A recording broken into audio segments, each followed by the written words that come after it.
ಬೆಳಗಾವಿಯ ಸುವರ್ಣ ವಿಧಾನಸೌಧದಲ್ಲಿ ಇಂದಿನಿಂದ ಚಳಿಗಾಲದ ಅಧಿವೇಶನ ಆರಂಭವಾಗಿದೆ. ಇಂದು ಸದನ ಆರಂಭವಾಗ್ತಾ ಇದ್ದಂತೆಯೇ ಸಭಾಧ್ಯಕ್ಷ ಯುಟಿ ಖಾದರ್ ಸಂತಾಪ ಸೂಚನಾ ನಿರ್ಣಯ ಮಂಡಿಸಿ ಅಗಲಿದ ಗಣ್ಯರಿಗೆ ಸಂತಾಪ ಸೂಚಿಸಿದರು. ವಿಧಾನಸಭೆಯ ಹಾಲಿ ಸದಸ್ಯ ಹಾಗೂ ಮಾಜಿ ಸಚಿವ ಎಚ್.ವೈ. ಮೇಟಿ, ವಿಧಾನಸಭೆಯ ಮಾಜಿ ಸದಸ್ಯರುಗಳಾದ ಆರ್.ವಿ. ದೇವರಾಜು, ಶಿವಶರಣಪ್ಪ ಗೌಡ ಪಾಟೀಲ್, ವೃಕ್ಷಮಾತೆ ಸಾಲುಮರದ ತಿಮ್ಮಕ್ಕ, ಖ್ಯಾತ ಕಾದಂಬರಿಕಾರ ಎಸ್.ಎಲ್. ಭೈರಪ್ಪ ಹಾಗೂ ಕನ್ನಡ ಚಿತ್ರರಂಗದ ಖ್ಯಾತ ಹಾಸ್ಯ ನಟ ಎಂಎಸ್ ಉಮೇಶ್ ನಿಧನಕ್ಕೆ ವಿಧಾನಸಭೆಯಲ್ಲಿಂದು ಸಂತಾಪ ವ್ಯಕ್ತಪಡಿಸಿ ಶ್ರದ್ಧಾಂಜಲಿ ಸಲ್ಲಿಸಿ ಸದನವನ್ನು ನಾಳೆಗೆ ಮುಂದೂಡಲಾಯಿತು. ಬೆಳಗಾವಿಯ ಸುವರ್ಣಸೌಧದಲ್ಲಿ ಚಳಿಗಾಲದ ಅಧಿವೇಶನ ಆರಂಭವಾದ ಮೊದಲ ದಿನವೇ ಎಂಇಎಸ್ ಪುಂಡಾಟಿಕೆ ಮೆರೆದಿದೆ. ಬೆಳಗಾವಿಯಲ್ಲಿ ಇಂದು ಮಹಾಮೇಳಾವ್ ನಡೆಸಲು ಮುಂದಾದ ಎಂಇಎಸ್ ಕಾರ್ಯಕರ್ತರನ್ನ ಪೊಲೀಸರು ತಡೆದಿದ್ದಾರೆ. ಆದರೂ ರಸ್ತೆಯಲ್ಲಿ ಮಲಗಿ ಕರ್ನಾಟಕ ಸರ್ಕಾರದ ವಿರುದ್ಧ ಪ್ರತಿಭಟನೆ ನಡೆಸಿ ಆಕ್ರೋಶ ವ್ಯಕ್ತಪಡಿಸಿದರು. ಹಾವಳಿ ಹೆಚ್ಚಾಗ್ತಾ ಇದ್ದಂತೆ ಕ್ರಮಕ್ಕೆ ಮುಂದಾದ ಪೊಲೀಸರು ಹಲವು ಎಂಇಎಸ್ ಪುಂಡರನ್ನ ವಶಕ್ಕೆ ಪಡೆದರು.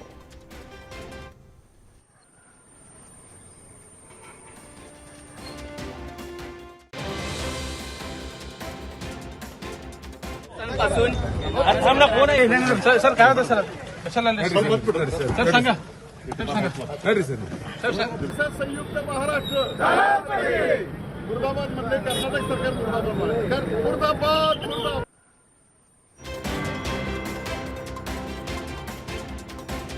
ಬೆಳಗಾವಿಯಲ್ಲಿ ಎಂಇಎಸ್ಗೆ ಟಕ್ಕರ್ ಕೊಡಲು ಕರವೇ ಕಾರ್ಯಕರ್ತರು ಮುಂದಾಗಿದ್ರು. ನಗರದ ಹಲವೆಡೆ ಎಂಇಎಸ್ ವಿರುದ್ಧ ಧಿಕ್ಕಾರ ಕೂಗಿ ಆಕ್ರೋಶ ವ್ಯಕ್ತಪಡಿಸಿದ್ರು. ವ್ಯಾಕ್ಸಿನ್ ಡಿಪೋದತ್ತ ಪ್ರತಿಭಟನೆಗೆ ಮುಂದಾಗ್ತಾ ಇದ್ದಂತೆಯೇ ಬೋರಗಾರ್ವೇಸ್ ವೃತ್ತದ ಬಳಿಯೇ ಕರವೇ ಕಾರ್ಯಕರ್ತರನ್ನ ಪೊಲೀಸರು ವಶಕ್ಕೆ ಪಡೆದಿದ್ದಾರೆ. ಇನ್ನೊಂದು ಕಡೆ ಮಹಾರಾಷ್ಟ್ರ ಬಸ್ಗೆ ತಡೆ ಹಾಕಿ ಜೈ ಕರ್ನಾಟಕ ಅಂತ ಬರೆದಿದ್ದಾರೆ.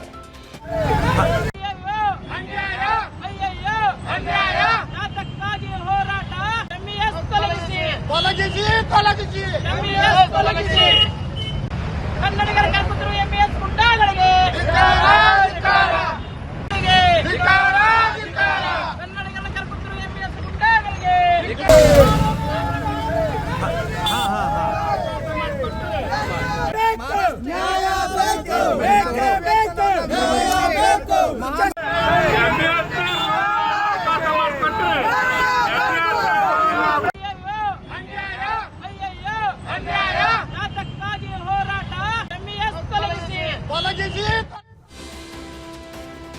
ಬೆಳಗಾವಿಯಲ್ಲಿ ಎಂಇಎಸ್ ಮಹಾಮೇಳಾವ್ಗೆ ಅವಕಾಶ ಕೊಡದ ಹಿನ್ನೆಲೆಯಲ್ಲಿ ಕೊಲ್ಹಾಪುರದಲ್ಲಿ ಶಿವಸೇನೆ ಪುಂಡಾಟ ಮೆರೆದಿದೆ.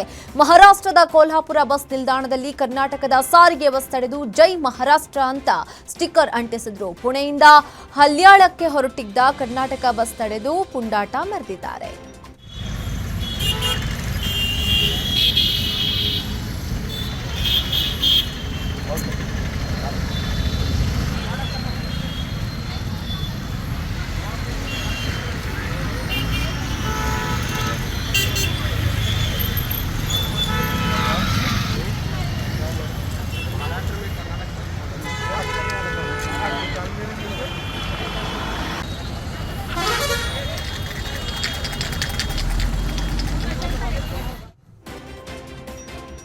ಬೆಳಗಾವಿ ಅಧಿವೇಶನದ ನಡುವೆಯೇ ಮತ್ತೆ ಸಿದ್ದರಾಮಯ್ಯನವರೇ 5 ವರ್ಷ ಸಿಎಂ ಅಂತ ಎಂಎಲ್ಸಿ ಯತೀಂದ್ರ ಸಿದ್ದರಾಮಯ್ಯ ಪುನರ್ ಉಚ್ಚರಿಸಿದ್ದಾರೆ.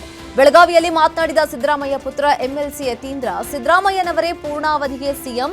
ಈ ಬಗ್ಗೆ ಹೈಕಮಾಂಡ್ ಸ್ಪಷ್ಟನೆ ಕೊಟ್ಟಿದೆ. ನನ್ನ ಪ್ರಕಾರ ಯಾವುದೇ ಬದಲಾವಣೆ ಆಗೋದಿಲ್ಲ ಅಂತ ಹೇಳಿಕೆ ಕೊಟ್ಟಿದ್ದಾರೆ. ಕೂಡ ಬಹುಮತ ನಮ್ಮ ಪರವಾಗಿದೆ. ಹಾಗಾಗಿ ಸುಮ್ಮನೆ ಅವರು ಡ್ರಾಮಾ ಮಾಡ್ತಿದ್ದಾರೆ ಅಷ್ಟೇ. ಅವ್ರಿಗೂ ಗೊತ್ತು ಬಹುಮತ ನಮ್ಮಲ್ಲಿದೆ ಅಂತ ಹೇಳಿ. ಇವತ್ತು ಬೆಳಗಾಂ ಸೆಷನ್ ಇಷ್ಟೆಲ್ಲ ದುಡ್ಡು ಖರ್ಚು ಮಾಡಿ ನಡೆಸಿರೋದು ಏನಕ್ಕೆ? ಜನರ ವಿಷಯಗಳನ್ನ ಚರ್ಚೆ ಮಾಡಬೇಕು, ರಾಜ್ಯ ಸಮಸ್ಯೆಗಳನ್ನ ಚರ್ಚೆ ಮಾಡಬೇಕು, ಅದ್ರೊಳಗೂ ಮುಖ್ಯವಾಗಿ ಉತ್ತರ ಕರ್ನಾಟಕ ಭಾಗದ ಸಮಸ್ಯೆಗಳನ್ನ ಚರ್ಚೆ ಮಾಡಬೇಕು ಅಂತ ಹೇಳಿ. ಅದ್ರ ಬಿಟ್ಟು ರಾಜಕೀಯ ಮಾಡಿದ್ರೆ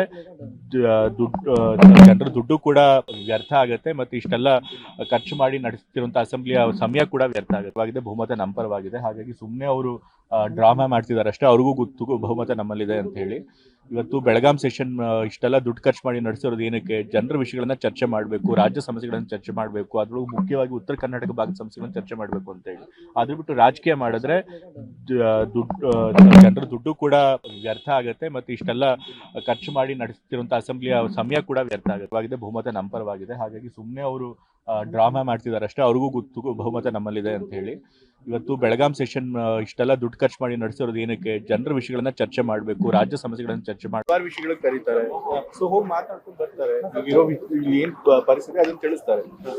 ನನ್ನ ಪ್ರಕಾರ ಅಲ್ಲ ಈಗಲೇ ಯಾತಕ್ಕೆ ಹಾಗಾಗೋದು ಹೀಗಾಗೋದು ಅಂತ ಯಾಕಂದ್ರೆ ಊಹಾಪೋಹಗಳ ಬಗ್ಗೆ ಈಗಾಗಲೇ ನಾವು ಹೌದು ಎಲ್ಲಾ ಪಕ್ಷಗಳಲ್ಲೂ ಒಗ್ಗಟ್ಟಿದೆ ಅಂತ ಒಗ್ಗಟ್ಟು ಕೂಡ ಇದೆ. ಅದ್ರೊಳಗೆ ಏನ್ ಇದಿಲ್ವಲ್ಲ, ಒಗ್ಗಟ್ಟಿದೆ ಅನ್ನೋದು ಏನ್ ಸುಳ್ಳಿಲ್ವಲ್ಲ, ಒಗ್ಗಟ್ಟಂತೂ ಇದೆ ಕೂಡ. ಅದು ತಪ್ಪುತ್ತಾರೆ ಅಂತ ಹೇಳಿದ್ದಾರೆ.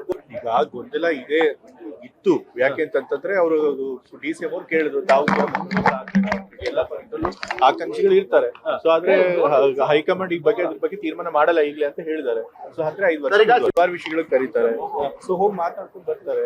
ಇರೋ ಇಲ್ಲಿ ಏನ್ ಪರಿಸ್ಥಿತಿ ಅದನ್ನ ತಿಳಿಸ್ತಾರೆ. ನನ್ನ ಪ್ರಕಾರ ಅಲ್ಲ ಈಗಲೇ ಯಾತಕ್ಕೆ ಹಾಗಾಗೋದು ಹೀಗಾಗೋದು ಅಂತ ಯಾಕಂದ್ರೆ ಊಹಾಪೋಹಗಳ ಬಗ್ಗೆ ಈಗಾಗಲೇ ನಾವು ಹೌದು ಎಲ್ಲಾ ಪಕ್ಷಗಳಲ್ಲೂ ಒಗ್ಗಟ್ಟಿದೆ ಅಂತ ಒಗ್ಗಟ್ಟು ಕೂಡ ಇದೆ. ಅದ್ರೊಳಗೆ ಏನ್ ಬೆಳಗಾವಿ ಅಧಿವೇಶನದಲ್ಲಿ ಗೋ ರಕ್ಷಣಾ ಕಾಯ್ದೆ ತಿದ್ದುಪಡಿ ಮಾಡುವ ವಿಚಾರಕ್ಕೆ ರಾಯಚೂರಿನಲ್ಲಿ ವಿಶ್ವ ಹಿಂದೂ ಪರಿಷತ್ ಬಜರಂಗದಳ ಪ್ರತಿಭಟನೆ ನಡೆಸಿದೆ. ಅಂಬೇಡ್ಕರ್ ವೃತ್ತದಿಂದ ಬಸವೇಶ್ವರ ವೃತ್ತದವರೆಗೆ ಪಾದಯಾತ್ರೆ ಮಾಡಿ ಹಿಂದೂ ಕಾರ್ಯಕರ್ತರು ಆಕ್ರೋಶವನ್ನು ವ್ಯಕ್ತಪಡಿಸಿದ್ದಾರೆ. ಬಳಿಕ ಬಸವೇಶ್ವರ ಸರ್ಕಲ್ ಬಳಿ ಬೃಹತ್ ಮಾನವ ಸರಪಳಿ ನಿರ್ಮಿಸಿ ಸರ್ಕಾರದ ವಿರುದ್ಧ ಕಾರ್ಯಕರ್ತರು ಆಕ್ರೋಶ ಹೊರಹಾಕಿದ್ದಾರೆ. ಪ್ರತಿಭಟನೆಯಲ್ಲಿ ಗೋ ಸಂರಕ್ಷಣಾ ಕಾಯ್ದೆ ತಿದ್ದುಪಡಿ ಮಾಡಬೇಡಿ ಅಂತ ಕಾರ್ಯಕರ್ತರು ಜಿಲ್ಲಾಧಿಕಾರಿಗಳ ಮೂಲಕ ಸರ್ಕಾರಕ್ಕೆ ಮನವಿ ಮಾಡಿಕೊಂಡಿದ್ದಾರೆ.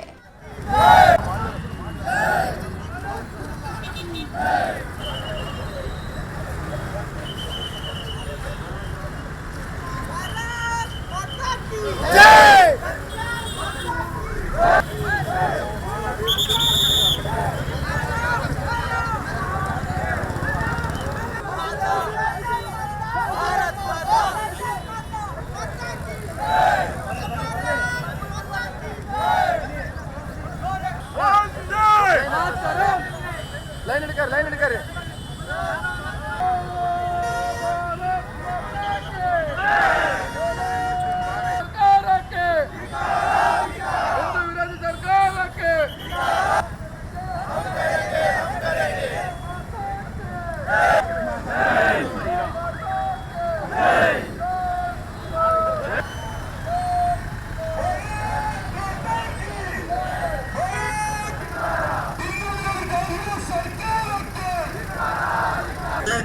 ದೊಡ್ಡದಾದ ಬಂದಿರೋದು ಗೋಮಾತೆ. ಅದೊಂದು ಆಸ್ಥಾ ನಾವು ನಂಬಿಕೆ ಅವ್ರದ್ದು ಆಸ್ಥಾ. ಎಷ್ಟೇ ನಮ್ಗೆ ಗೋಮಾತೆ ಬಗ್ಗೆ ಯಾಕೆ ನಿಮ್ಗೆ ತಿಳಿತಾ ಇಲ್ಲ? ಗೋಮಾತೆ 2028 ಕಾಲಂ ಪ್ರಕಾರ ಇದು ಈ ಒಂದು ತಿದ್ದುಪಡಿ ಮಾಡೋದಕ್ಕೆ ಹೋಗ್ತಾ ಇರೋದು.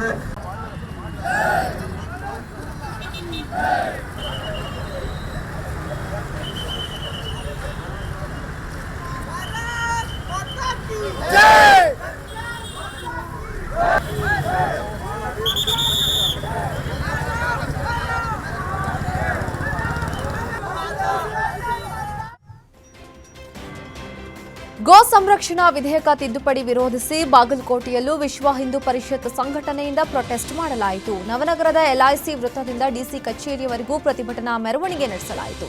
ಪ್ರತಿಭಟನೆಯಲ್ಲಿ ಸರ್ಕಾರದ ವಿರುದ್ಧ ಘೋಷಣೆ ಕೂಗಿ ವಿಎಚ್ಪಿ ಕಾರ್ಯಕರ್ತರು ಆಕ್ರೋಶವನ್ನು ವ್ಯಕ್ತಪಡಿಸಿದರು. ವಿಧೇಯಕಕ್ಕೆ ತಿದ್ದುಪಡಿ ತರುವ ಮೂಲಕ ಸರ್ಕಾರ ಗೋ ಕಳ್ಳರಿಗೆ ನೆರವಾಗ್ತಾ ಇದೆ. ಗೋವು ಸಂರಕ್ಷಣಾ ವಿಧೇಯಕೆಯನ್ನ ಯಥಾರೀತಿ ಮುಂದುವರಿಸುವಂತೆ ಆಗ್ರಹಿಸಿದರು. ಗೋವನ್ನ ರಾಷ್ಟ್ರೀಯ ಪ್ರಾಣಿ ಅಂತ ಘೋಷಿಸಲು ಒತ್ತಾಯಿಸಿ ಎಡಿಸಿ ಅಶೋಕ್ ತೇಲಿ ಮೂಲಕ ಸರ್ಕಾರದ ಮುಖ್ಯ ಕಾರ್ಯದರ್ಶಿಗೆ ಮನವಿ ಸಲ್ಲಿಸಲಾಯಿತು.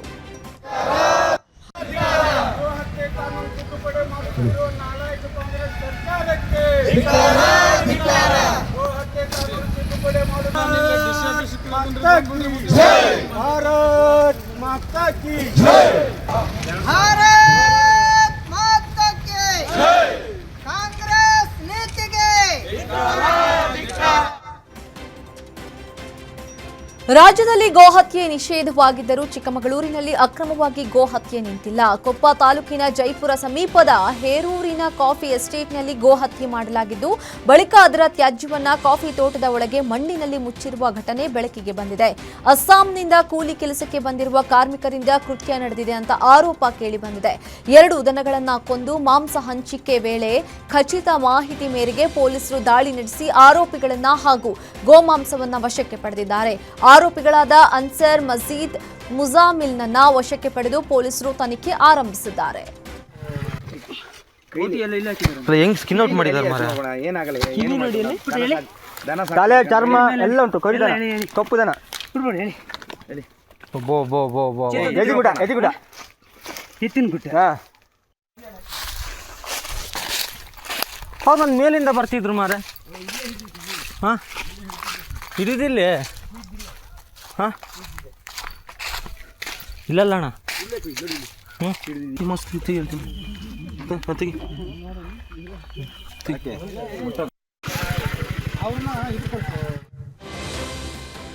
ಸರಕು ಸಾಗಣೆ ವಾಹನದಲ್ಲಿ ಅಕ್ರಮವಾಗಿ ಗೋಮಾಂಸ ಸಾಗಿಸ್ತಾ ಇದ್ದ ಆರೋಪದ ಮೇಲೆ ಚಾಲಕನನ್ನ ಬಂಧಿಸಲಾಗಿದೆ. ಮಂಡ್ಯದ ಶ್ರೀರಂಗಪಟ್ಟಣ ತಾಲೂಕಿನ ಪಶ್ಚಿಮ ವಾಹಿನಿ ಬಳಿ ತಡರಾತ್ರಿ ಕಾರ್ಯಾಚರಣೆ ನಡೆಸಿ ವಾಹನವನ್ನ ವಶಕ್ಕೆ ಪಡೆದಿದ್ದಾರೆ.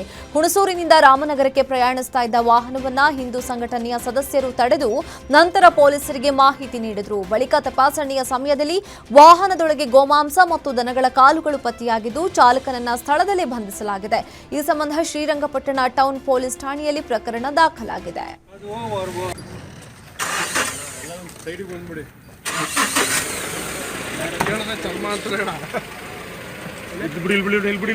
ಬಿಡಪ್ಪ ಏನ್ ಹೆಸರು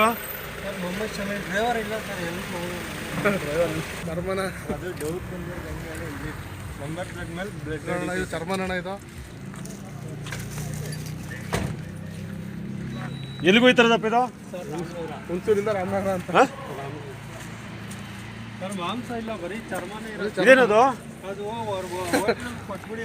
ಯಾವ ಹೋಟ್ಲಿಗೆ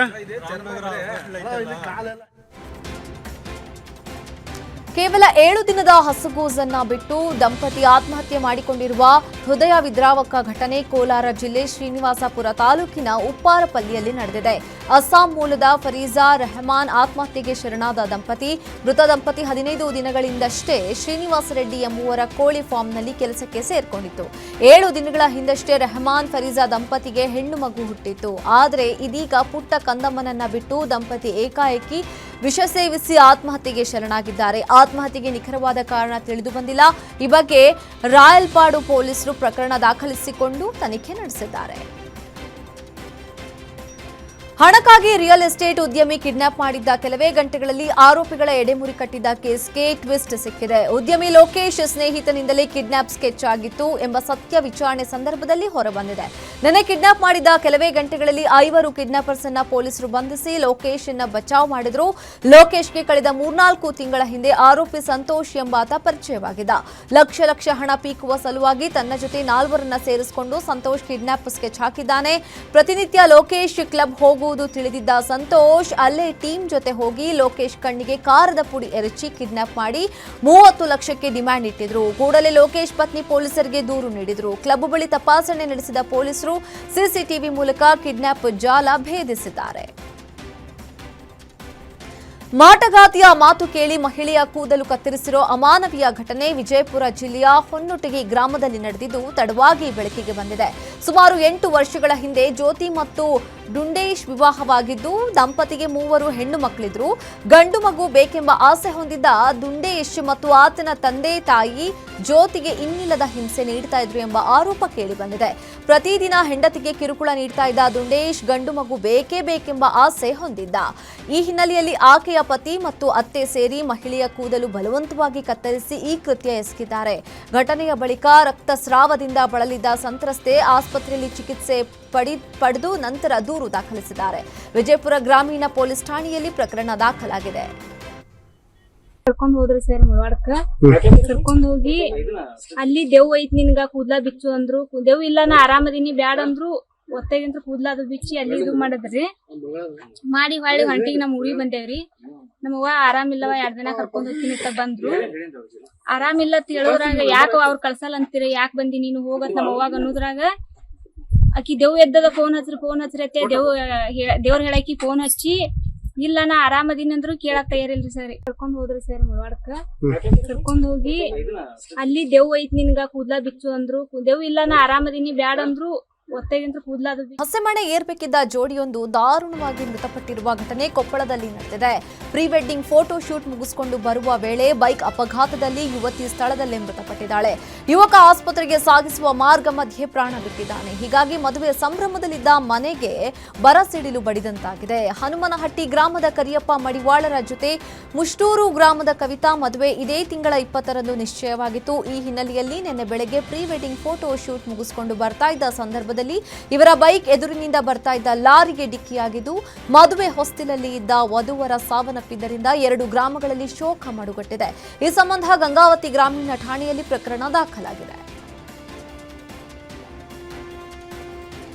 ಅಕ್ರಮವಾಗಿ ವಿದ್ಯುತ್ ಸಂಪರ್ಕ ಪಡೆದಿದ್ದನ್ನ ಪ್ರಶ್ನಿಸಿದ್ದಕ್ಕೆ ವಿದ್ಯುತ್ ಮೀಟರ್ ರೀಡರ್ ಮೇಲೆ ಮಾರಣಾಂತಿಕ ಹಲ್ಲೆ ಮಾಡಿದ ಘಟನೆ ಮಂಡ್ಯದ ಗಾಂಧಿನಗರ 7ನೇ ಕ್ರಾಸ್ನಲ್ಲಿ ನಡೆದಿದೆ. ವಿದ್ಯುತ್ ಮೀಟರ್ ರೀಡರ್ ಪಿಸಿ ಚನ್ನಕೇಶವ ಮೇಲೆ ಅರ್ಜುನ್ ಹಾಗೂ ಆತನ ಕುಟುಂಬಸ್ಥರಿಂದ ಹಲ್ಲೆ ನಡೆದಿದೆ. ಅಕ್ರಮವಾಗಿ ವಿದ್ಯುತ್ ಸಂಪರ್ಕ ಪಡೆದಿದ್ದನ್ನ ಪ್ರಶ್ನಿಸಿದ್ದಕ್ಕೆ ಹಲ್ಲೆ ನಡೆಸಿದ್ದು ಗಾಯಾಳು ಚನ್ನಕೇಶವಗೆ ಮಿಮ್ಸ್ ಆಸ್ಪತ್ರೆಯಲ್ಲಿ ಚಿಕಿತ್ಸೆ ನೀಡಲಾಗ್ತಾ ಇದೆ. ಈ ಸಂಬಂಧ ಮಂಡ್ಯ ಪಶ್ಚಿಮ ಪೊಲೀಸ್ ಠಾಣೆಯಲ್ಲಿ ಪ್ರಕರಣ ದಾಖಲಾಗಿದೆ. ತನ್ನದೇ ಇನ್ಸ್ಟಾಗ್ರಾಂನ ಡಿಪಿನಲ್ಲಿ ರೆಸ್ಟ್ ಇನ್ ಪೀಸ್ ಅಂತ ಹಾಕಿ ಯುವಕನೋರ್ವ ಆತ್ಮಹತ್ಯೆಗೆ ಶರಣಾಗಿದ್ದಾನೆ. ದಾವಣಗೆರೆ ನಗರದ ಸರಸ್ವತಿ ಬಡಾವಣೆಯ ಸರ್ ಎಂವಿ ಕಾಲೇಜಿನ ದ್ವಿತೀಯ ಪಿಯುಸಿ ಸೈನ್ಸ್ ಓದ್ತಾ ಇದ್ದ ವಿದ್ಯಾರ್ಥಿ ಉಲ್ಲಾಸ್ ನೇಣಿಗೆ ಶರಣಾಗಿದ್ದಾನೆ. ಭಾನುವಾರ ಸ್ಪೆಷಲ್ ಕ್ಲಾಸ್ಗೆ ಹೋಗದೆ ಬೇರೆ ಕೆಲಸಕ್ಕೆ ಹೋಗಿದ್ದಾನೆ. ಅಲ್ಲಿಂದ ನೇರ ಮನೆಗೆ ಬಂದಿರೋ ಉಲ್ಲಾಸ್ ರೂಮ್ಗೆ ಹೋಗಿ ನೇಣು ಬಿಗಿದುಕೊಂಡಿದ್ದಾನೆ.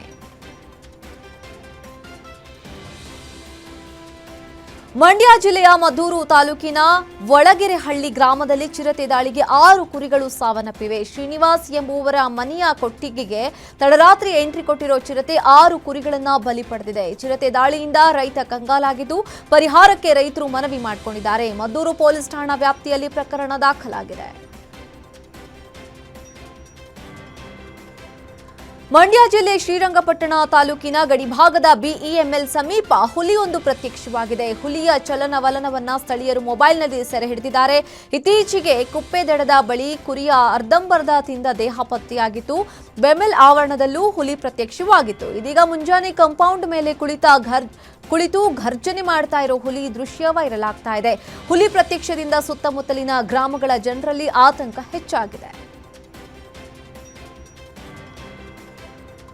ದಾವಣಗೆರೆ ಜಿಲ್ಲೆಯಲ್ಲಿ ಬೀದಿ ನಾಯಿಗಳ ಹಾವಳಿ ಹೆಚ್ಚಾಗುತ್ತಲೇ ಇದೆ. 2 ರಾಟ್ ವೀಲರ್ ನಾಯಿಗಳ ದಾಳಿಯಿಂದ ಅನಿತಾ ಸಾವಿನ ಬೆನ್ನಲ್ಲೇ ಮತ್ತೊಂದು ಮಗುವಿನ ಮೇಲೆ ಬೀದಿ ನಾಯಿಗಳು ದಾಳಿ ನಡೆಸಿವೆ. ದಾವಣಗೆರೆ ತಾಲೂಕಿನ ಜಮ್ಮಾಪುರ ಗ್ರಾಮದಲ್ಲಿ ಘಟನೆ ನಡೆದಿದೆ. 3 ವರ್ಷದ ಸಾಹಿತ್ಯ ಎಂಬ ಮಗು ಮನೆ ಮುಂದೆ ಆಟವಾಡ್ತಾ ಇದ್ದಾಗ ಬೀದಿ ನಾಯಿಗಳು ದಾಳಿ ನಡೆಸಿದೆ. ಸಾಹಿತ್ಯಾಳ ಕೆನ್ನೆಗೆ ಕಚ್ಚಿದ್ದು ಮಾಂಸವೇ ಕಿತ್ತು ಬಂದಿದೆ.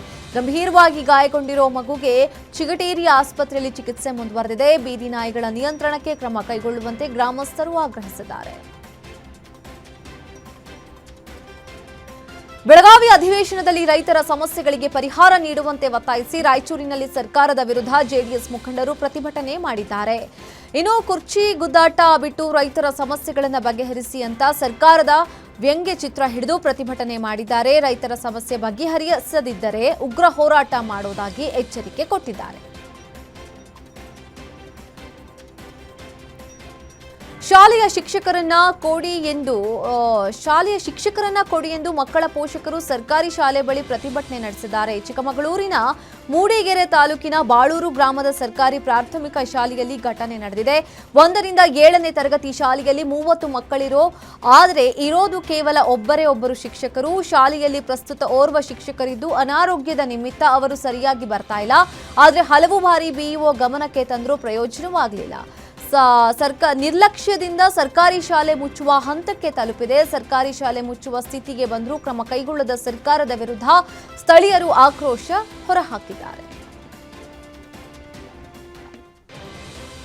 ಬಾಬ್ರಿ ಮಸೀದಿ ಧ್ವಂಸ ಪ್ರಚೋದನಕಾರಿ ಸ್ಟೇಟಸ್ ಹಾಕಿದ ಆರೋಪ ಹಿನ್ನೆಲೆಯಲ್ಲಿ ಕಲಬುರಗಿ ಮಹಾನಗರ ಪಾಲಿಕೆ ಅಧಿಕಾರಿ ವಿರುದ್ಧ ಎಫ್ಐಆರ್ ದಾಖಲಾಗಿದೆ. ಪಾಲಿಕೆ ಸದಸ್ಯ ಶೇಖ್ ಅಜ್ಮಲ್ ಅಹಮದ್ ಗೋಳಾ ನೀಡಿದ ದೂರಿನ ಮೇರೆಗೆ ಪಾಲಿಕೆ ಕಚೇರಿ ವ್ಯವಸ್ಥಾಪಕ ಅಂಬಾದಾಸ್ ಖತಾಲ್ ವಿರುದ್ಧ ಬ್ರಹ್ಮಪುರ ಠಾಣೆಗೆ ದೂರು ದಾಖಲಾಗಿದೆ.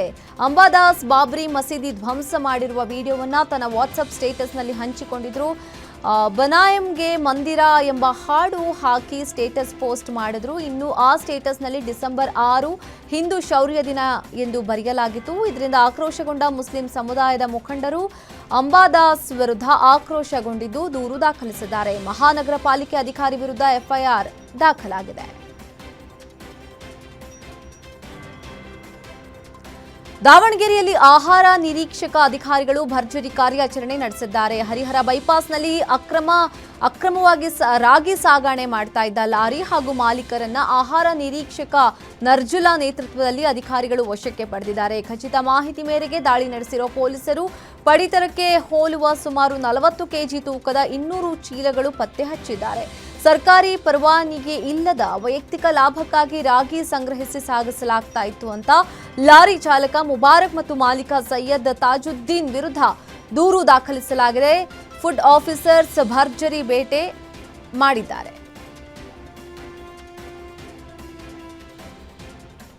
ಹೆತ್ತ ತಾಯಿಯನ್ನ ಬಲಾತ್ಕಾರ ಮಾಡಿದ್ದ ನೀಚ ಮಗನಿಗೆ ಚಿಕ್ಕಬಳ್ಳಾಪುರದ ಜಿಲ್ಲಾ ಮತ್ತು ಸತ್ರ ನ್ಯಾಯಾಲಯ ಜೀವಾವಧಿ ಶಿಕ್ಷೆ ವಿಧಿಸಿದೆ.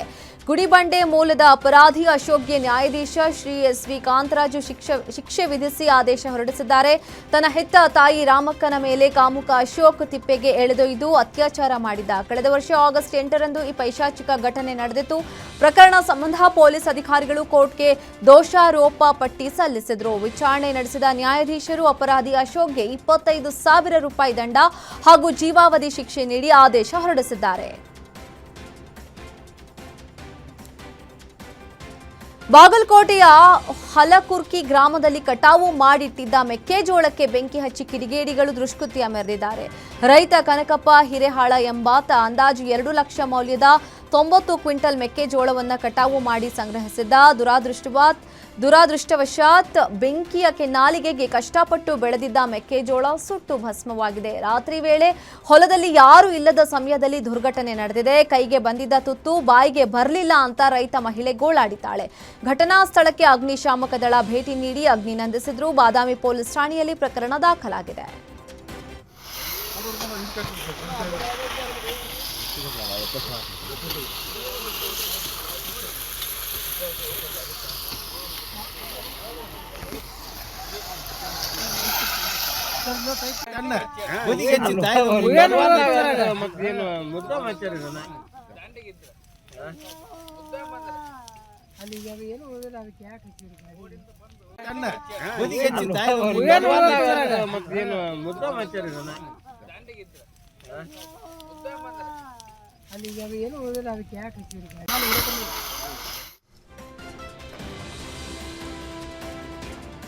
ಭಂಭಂ ಆಶ್ರಮದಲ್ಲಿ ಹೊಡೆದಾಡಿಕೊಂಡ ಘಟನೆ ಮಂಡ್ಯದ ಬೆಳಗೋಳದಲ್ಲಿ ನಡೆದಿದೆ. ಮಠದ ಪೀಠಾಧಿಪತಿ ಮತ್ತು ಮಹಿಳಾ ಭಕ್ತರ ಮೇಲೆ ದೌರ್ಜನ್ಯ ಆರೋಪ ಕೇಳಿಬಂದಿದೆ.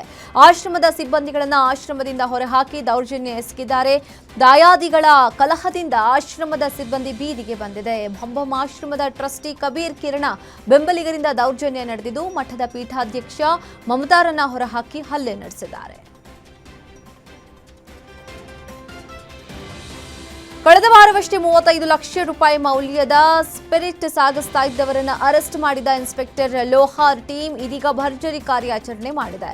ಸ್ಪಿರಿಟ್ ಸಾಗಿಸ್ತಾ ಇದ್ದವರ ವಿಚಾರಣೆ ನಡೆಸಿ ಬರೋಬ್ಬರಿ 13 ಲಕ್ಷ ರೂಪಾಯಿ ಮೌಲ್ಯದ 51 ಕೆಜಿ ಗಾಂಜಾ ವಶಪಡಿಸಿಕೊಂಡಿದ್ದಾರೆ. ಬೆಂಗಳೂರು ಮೂಲದ ರಮೇಶ್ ಮತ್ತು ಜಾಯ್ ಎಂಬುವವರು ಕಳೆದ ವಾರ ಸ್ಪಿರಿಟ್ ಸಾಗಿಸ್ತಾ ಇದ್ರು. ಈ ಇಬ್ಬರು ಆರೋಪಿಗಳನ್ನ ಇನ್ಸ್ಪೆಕ್ಟರ್ ಲೋಹಾರ್ ಟೀಮ್ ಲಾರಿ ಸಮೇತ ಬಂಧಿಸಿತ್ತು. ಅವರನ್ನ ಹೆಚ್ಚಿನ ವಿಚಾರಣೆಗೆ ಒಳಪಡಿಸಿದಾಗ ಬೆಂಗಳೂರಿನ ರೂಮ್ ಒಂದರಲ್ಲಿ 51 ಕೆಜಿ ಗಾಂಜಾ ಸಂಗ್ರಹಿಸಿಟ್ಟ ಬಗ್ಗೆ ವಿಷಯ ಗೊತ್ತಾಗಿದೆ. ತಕ್ಷಣ ಅಲರ್ಟ್ ಆದ ಪೊಲೀಸರು ಆ ಗಾಂಜಾ ಕೂಡ ವಶಪಡಿಸಿಕೊಂಡಿದ್ದಾರೆ. ಬೀದಿ ದೀಪ ಮೇಲೆ ಬಿದ್ದು ವ್ಯಕ್ತಿ ಸಾವನ್ನಪ್ಪಿರುವ ಘಟನೆ ಚಿಕ್ಕಬಳ್ಳಾಪುರದ ಗೌರಿಬಿದನೂರಿನಲ್ಲಿ ನಡೆದಿದೆ. 45 ವರ್ಷದ ಸಿಕಂದರ್ ಮೃತ ದುರ್ದೈವಿ. ನವೆಂಬರ್ 2ರಂದು ಬೈಕ್ನಲ್ಲಿ ತೆರಳುತ್ತಾ ಇದ್ದ ಸಂದರ್ಭದಲ್ಲಿ ಬೀದಿ ದೀಪ ಸಿಕಂದರ್ ಅವರ ಮೇಲೆ ಬಿದ್ದಿತ್ತು. ಪರಿಣಾಮ ಸಿಕಂದರ್ನ ಬೆನ್ನು ಮೂಳೆ ಮುರಿದಿತ್ತು. ಬಳಿಕ ಸಿಕಂದರ್ಗೆ ತುಮಕೂರಿನ ಖಾಸಗಿ ಆಸ್ಪತ್ರೆಯಲ್ಲಿ ಚಿಕಿತ್ಸೆ ಕೊಡಿಸಲಾಗ್ತಾ ಇತ್ತು. ಈಗ ಚಿಕಿತ್ಸೆ ಫಲಕಾರಿಯಾಗದೆ ಸಿಕಂದರ್ ಸಾವನ್ನಪ್ಪಿದ್ದಾರೆ. ಘಟನೆಗೆ ಪುರಸಭೆ ಅಧಿಕಾರಿಗಳ ನಿರ್ಲಕ್ಷ್ಯವೇ ಕಾರಣ ಎಂಬ ಆರೋಪ ಕೂಡ ಕೇಳಿಬಂದಿದೆ. ಈ ಸಂಬಂಧ ಗೌರಿಬಿದನೂರು ಪೊಲೀಸ್ ಠಾಣೆಯಲ್ಲಿ ಪ್ರಕರಣ ದಾಖಲಾಗಿದೆ. ಲಿಫ್ಟ್ ಕೈಕೊಟ್ಟು ಲಿಫ್ಟ್ನಲ್ಲಿಯೇ ಸಿಕ್ಕಿ ಹಾಕಿಕೊಂಡು ವ್ಯಕ್ತಿ ಪರದಾಡುವ ಪರಿಸ್ಥಿತಿ ಗೌರಿಬಿದನೂರು ನಗರದ ಬೆಂಗಳೂರು ಮುಖ್ಯ ರಸ್ತೆಯಲ್ಲಿರುವ ತಾಲೂಕು ಆಫೀಸ್ನಲ್ಲಿ ನಡೆದಿದೆ. ಗಂಗಾಧರ್ ಲಿಫ್ಟ್ನಲ್ಲಿ ಸಿಲುಕಿಕೊಂಡಿದ್ದ ವ್ಯಕ್ತಿ ಕರೆಂಟ್ ಜನರೇಟರ್ ಇಲ್ಲದೆ ಗಂಟೆಗಟ್ಟಲೆ ಲಿಫ್ಟ್ನಲ್ಲಿ ಲಾಕ್ ಆಗಿದ್ರು. ಇದರಿಂದ ಉಸಿರುಗಟ್ಟಿ ಸಾಯುವ ಪರಿಸ್ಥಿತಿಗೆ ತಲುಪಿದ್ರು. ಇದರಿಂದ ಆತಂಕಗೊಂಡು ಲಿಫ್ಟ್ ಬಳಿ ಕೆಲಕಾಲ ಸಾರ್ವಜನಿಕರು ಜಮಾಯಿಸಿದ್ರು. ಬಳಿಕ ಅದೃಷ್ಟವಶಾತ್ ಹೋಗಿದ್ದ ಕರೆಂಟ್ ಬಂದಿದ್ರಿಂದ ಗಂಗಾಧರ್ ಪ್ರಾಣಾಪಾಯದಿಂದ ಪಾರಾಗಿದ್ದಾರೆ. ಕೇಂದ್ರ ಸಚಿವೆ ನಿರ್ಮಲಾ ಸೀತಾರಾಮನ್ರಿಗೆ ಏಕವಚನದಲ್ಲಿ ನಿಂದಿಸಿದ್ದಾರೆಂದು ಶಿವಮೊಗ್ಗದಲ್ಲಿ ಬಿಜೆಪಿ ಮಹಿಳಾ ಮೋರ್ಚಾ ಪ್ರತಿಭಟನೆ ನಡೆಸಿದೆ. ಡಿಸಿ ಕಚೇರಿ ಎದುರು ಮಹಿಳಾ ಮೋರ್ಚಾ ಕಾರ್ಯಕರ್ತರ ಪ್ರೊಟೆಸ್ಟ್ ಸಿದ್ದರಾಮಯ್ಯ ವಿರುದ್ಧ ಆಕ್ರೋಶ ಹೊರಹಾಕಿದ್ರು. ಸಿಎಂ ಸಿದ್ದರಾಮಯ್ಯ ಅವರು ರಾಜಕೀಯ ಘನತೆಗೆ ಅಪಮಾನ ಮಾಡಿದ್ದಾರೆಂದು ಕಾರ್ಯಕರ್ತರು ಆರೋಪಿಸಿದ್ದಾರೆ. ನಿರ್ಮಲಾ ಸೀತಾರಾಮನ್ ಅವರು ಕೇವಲ ಒಬ್ಬ ರಾಜಕಾರಣಿಯಲ್ಲ, ಬದಲಾಗಿ ಅವರು ರಾಜ್ಯದ ಸಮಸ್ತ ಮಹಿಳೆಯರ ಪ್ರತಿಬಿಂಬ. ಕೂಡಲೇ ಸಿಎಂ ರಾಜ್ಯದ ಮಹಿಳೆಯರಿಗೆ ಕ್ಷಮೆ ಕೇಳಬೇಕು ಅಂತ ಒತ್ತಾಯಿಸಿದ್ದು ಡಿಸಿ ಮೂಲಕ ಸಿಎಂಗೆ ಮಹಿಳಾ ಮೋರ್ಚಾ ಮನವಿ ಸಲ್ಲಿಸಿದ್ದಾರೆ. ನೆಲಮಂಗಲದಲ್ಲಿ ರೈತರ ಬೇಡಿಕೆ ಈಡೇರಿಕೆಗಾಗಿ ಎನ್ಡಿಎ ಹಾಗೂ ರೈತರಿಂದ ಪ್ರತಿಭಟನಾ ರ್ಯಾಲಿ ನಡೆಸಲಾಯಿತು. ತರಕಾರಿ ಹಾರ ಧರಿಸಿ ಹಾಲಿನ ಕ್ಯಾನ್ ಹಿಡಿದು ರೈತರು ವಿಭಿನ್ನವಾಗಿ ಪ್ರತಿಭಟನೆ ಮಾಡಿದರು. ಚೌಡೇಶ್ವರಿ ದೇವಾಲಯದಿಂದ ತಾಲೂಕು ಕಚೇರಿಯವರೆಗೂ ಎತ್ತಿನಗಾಡಿ ಟ್ರ್ಯಾಕ್ಟರ್ ರ್ಯಾಲಿಯಿಂದ ಪ್ರತಿಭಟನಾಕಾರರು ಶಕ್ತಿ ಪ್ರದರ್ಶನ ಮಾಡಿದ್ದಾರೆ. ಪ್ರತಿಭಟನೆಯಲ್ಲಿ ಮಾಜಿ ಶಾಸಕ ನಾಗರಾಜು, ಜಿ ಮರಿಸ್ವಾಮಿ, ಬಿಜೆಪಿ ಅಧ್ಯಕ್ಷ ರಾಮಕೃಷ್ಣಪ್ಪ ಸೇರಿದಂತೆ ಮುಖಂಡರು ಭಾಗಿಯಾಗಿದ್ದರು.